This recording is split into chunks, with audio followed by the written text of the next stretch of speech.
से दिने देखिला कुम्भीरटी से पोखरी पाखरे अछि ହେଲା କିଏ ଦେଖିଲା ନା ମାଙ୍କଡ ଦେଖିଲା କୁମ୍ଭୀରଟା ସେ କଳରେ ଅଛି ସେ କୁମ୍ଭୀର ସାଙ୍ଗରେ କଥା ହେଲା ଭଲ ମନ୍ଦ ସବୁ କଥା ହେଲେ କଣ କରୁଛି କଣ କୁମ୍ଭୀର ଭାଇ କହିଲେ ଆରେ ମାଙ୍କଡ ଭାଇ ଆଉ ମୋତେ ଟିକେ ଜାମୁ କୋଳି ଦଉନା ମୁଁ ବି ଟିକେ ଚାଖିବି ତୁ କଣ ଡେଲି ଖାଉଛୁ ଜାମୁ କୋଳି ଆଉ ମାଙ୍କଡ ଭାଇ କହିଲା ହଉ ହଉ କୁମ୍ଭୀର ଭାଇ ତମେ କାଟି ଆ କର ମୁଁ କଣ କରିବି ଜାମୁ କୋଳି ପକେଇଦେଲି ତେଣୁ ଯେତେବେଳେ ଜାମୁ କୋଳି ଗଛରୁ ଆଣିକି ମାଙ୍କଡ କୁମ୍ଭୀର ପାଖରେ ପକେଇ ଦେଇଛି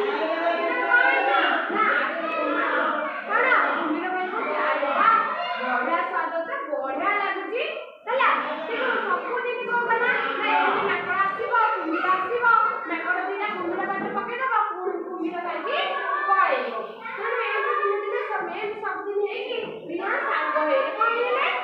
ସାଙ୍ଗ ହେଇଗଲେ କୁମ୍ଭୀର ଆଉ ମାଙ୍କଡ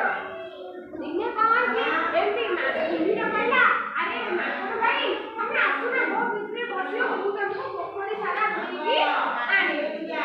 ମାଙ୍କଡ ସେମିତି ବୁଲି ଆସିଲା ଯେତେବେଳେ ମାଙ୍କଡକୁ ପଚାରିଲେ କି କୁମ୍ଭୀର ଭାଇ ଆରେ ତୁମର କଣ ଆଉ କେହି ନାହାନ୍ତି ମାଙ୍କଡ କହିଲା କୁମ୍ଭୀର ଭାଇ କହିଲା ଆଉ ଜାଣିଛ ମୋର ଗୋଟେ ସ୍ତ୍ରୀ ବି ଅଛି ହେଲା ମୋର ଗୋଟେ ସ୍ତ୍ରୀ ଅଛି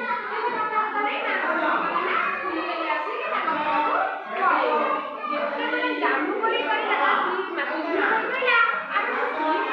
ଜାମୁ କୋଳି ଦେଲ ସେ ଖାଇବ ତମେ ସବୁଦିନ ଖାଆନ୍ତି ତାକୁ ଆଜି ଦିଟା ସେ କଣ କଲା ନା ତା ପାଇଁ ଦିଟା କୋଳି ନେଇଗଲା ଯେତେବେଳେ କୁମ୍ଭୀରର ସ୍ତ୍ରୀ ସେ ଜାମୁ କୋଳି ଖାଇଲା ପାଟିକି ପୁରା ମିଠା ଲାଗିଲା ପାଟିକି ଭାବିଲା ଯଦି ଜାମୁ କୋଳି ଏତେ ମିଠା ଆଜି ସବୁଦିନ ଜାମୁ କୋଳି ଖାଉଛି ତା ପାଟି ତା ଶରୀର କେତେ ମିଠା କଲିଜାଟା କେତେ ମିଠା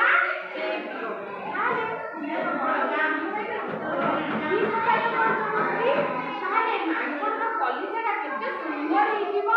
ତାହେଲେ ମୁଁ ତାକୁ କହିଲା ତମେ ଯା ତାକୁ ନେଇକି ଆସିଲେ ମୁଁ ଆଜି ଖାଇବି ନହେଲେ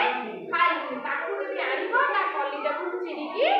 ଖାଇବି ତେଣୁ ସେ କୁମ୍ଭୀର ଭାଇ କଣ କରିବ ତା ସାଙ୍ଗ ସ୍ତ୍ରୀ ହେଇଯାଇଛି ମିଛ କହିକି କଣ କରିବି ତାକୁ ଆଣିବ ସେ କଲା ସବୁଦିନ ତା ନିଜେ ମାଙ୍କଡ ଧରି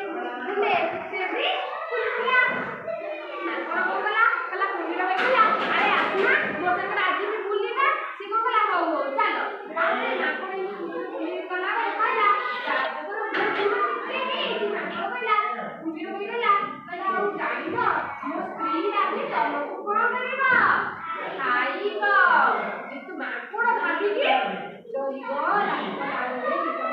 ଖାଇଦବ କହିଲା ଆଜି ତମକୁ ଛାଡିବ ମୋ ସ୍ତ୍ରୀ ତମକୁ ଖାଇବା ପାଇଁ ମୁଁ ତମକୁ ଏଇ ଦୂରକୁ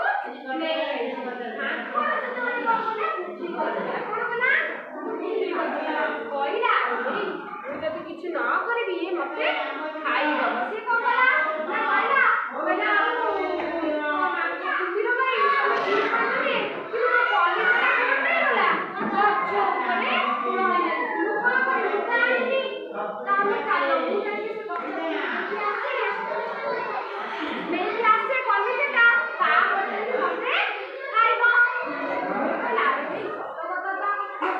କଲିଜା ଖାଇବେ ମୁଁ ଆକୁ ଚାଲ କଲିଜା ନେଇକି ଆସିବ ସେ